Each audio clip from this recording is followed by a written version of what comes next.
They tried to bury you, but God was planting you. Listen. What do you do when the people who should protect you are the very ones plotting against you? What do you do when your own blood becomes your battlefield? Joseph didn't just face enemies. He faced household enemies. And yet, he still became everything God said he would be.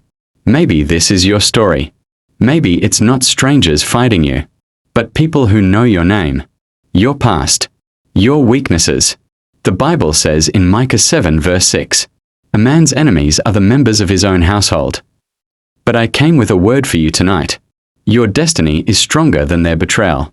The story of Joseph in the Bible teaches us something powerful. Joseph was a dreamer.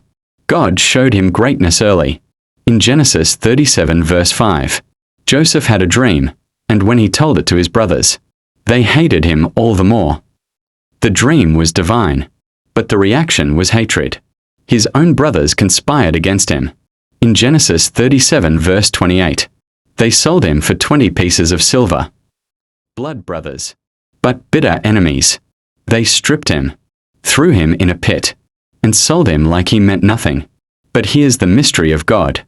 Even when they sold Joseph, they could not sell his destiny.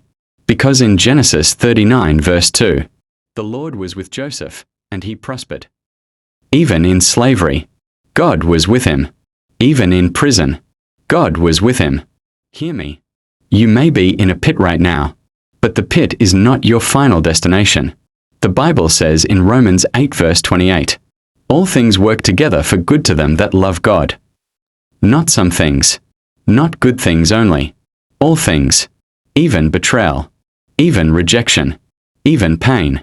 Joseph went from the pit to the prison to the palace. And the same brothers who tried to destroy him bowed before him, just as God showed him. And listen to what Joseph said in Genesis 50 verse 20. "You meant evil against me, but God meant it for good." That is the mystery. They had intentions, but God had a plan. So I don't know who needs to hear this, but don't give up on your dream. Don't let betrayal silence your purpose, because one day, you will stand in the place God promised you, and everything you went through will finally make sense. Because in Jeremiah 29 verse 11, "For I know the plans I have for you, plans to prosper you and not to harm you." Your story is not over.